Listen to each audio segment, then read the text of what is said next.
Hello students of class 12.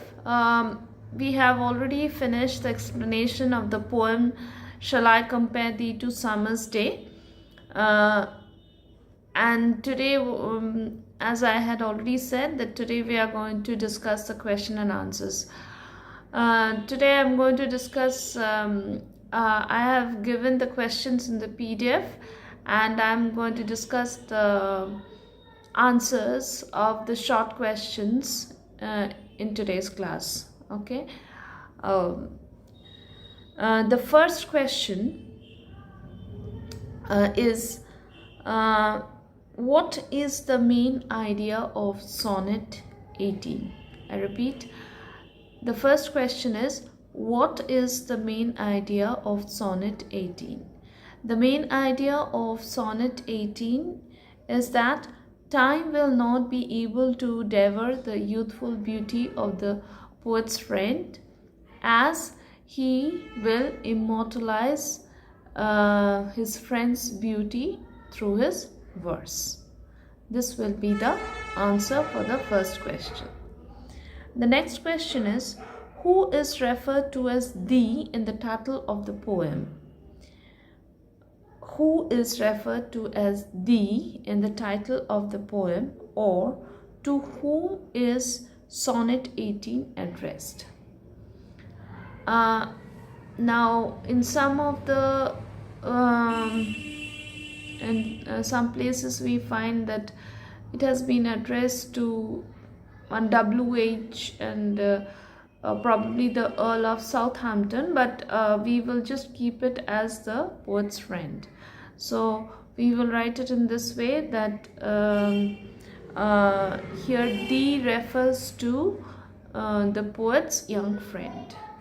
Okay, or Sonnet 18 is addressed to the poet's young friend. Then the next question is, what does the poet mean by the expression summer's leaf hath all too short a date? I repeat, what does the poet mean by the expression summer's leaves hath all too short a date?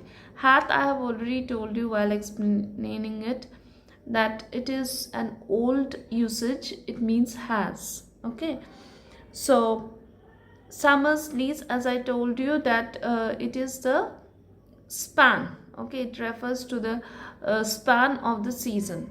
So what you can write for this answer is that summer's leaves had all too short a date, is that the poet wants to point out to the fact that summer season is short-lived. Okay, that is the brevity of summer season, or that summer season is short-lived. Then the next question is, what does eye of heaven refer to? I repeat, what does eye of heaven refer to? Okay, eye of heaven, that is the poet personifies the sun. Okay, and here eye of heaven refers to the sun, and he has personified the sun in this way. Now, how does every fair from fair sometimes decline? I repeat, how does every fair from fair sometimes decline? Every fair from fair, I told you that fair means all beautiful objects or beautiful people. It refers to that. And the next fair refers to the beauty in general. So when you write the answer, how does every fair from fair sometimes decline, you say that all beautiful means all objects of beauty, all not only objects of beauty, that is all worldly objects. Okay, all worldly things are temporary and they are subject to decay and destructions. And all beautiful things lose their beauty with the passage of time, or sometimes by misfortune or by accident. Is it clear to you? I once again repeat that all beautiful things lose its beauty with the passage of time, or by misfortune or accident. Okay.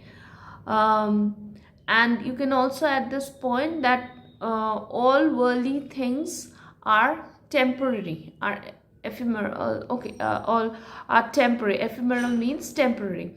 So all worldly things are temporary in nature, and they are subject to decay and destruction. Okay. That is everything. When we are born, we know that we will die one day. So everything has its end. So that is what it means over here, that every fair from fair, that is all fair things, that is all beautiful things will lose its beauty with the passage of time as a natural course of law. But and sometimes through accident or misfortune. Then the next question is, why does the poet begin with a poem with a question? Why does the poet begin the poem with a question? The poet begins the poem with a question to drive home the point that to drive home the point that summer has its drawback. Okay, but according to him, his friend's beauty is flawless.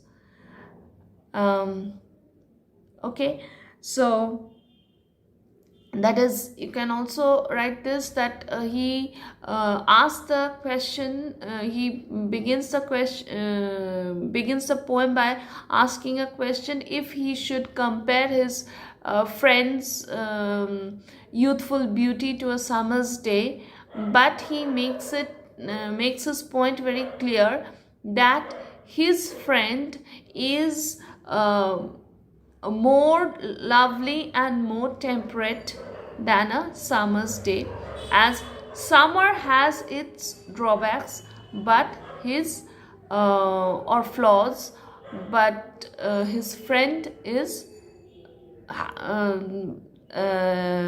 but his friend is flawless, absolutely flawless. Okay. Then the next question is, how is the gold complexion dimmed? Now the gold complexion is used with reference to the sun. So you can say that the gold complexion is by this phrase the poet means that the gold complexion is at sometimes dimmed when the sky is overcast, that is when the sun is hidden behind the clouds. What will make the beauty of his friend eternal? So this is something we have been repeating it in the poem every time.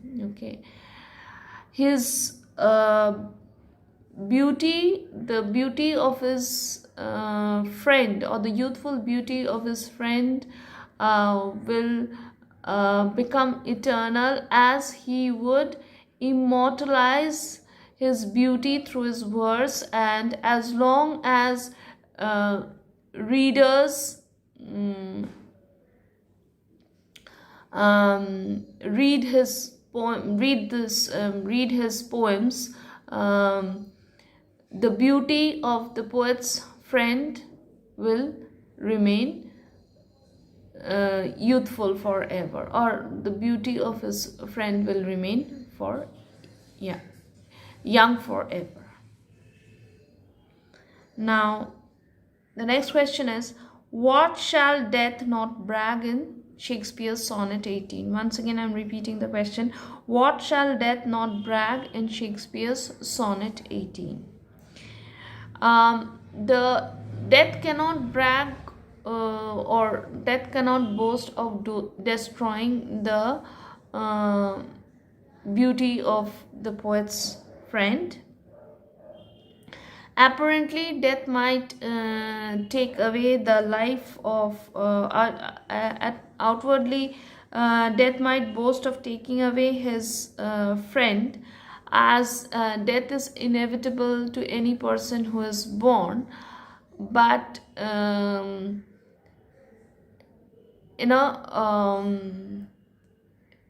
through the verse of the poet, he will become eternal.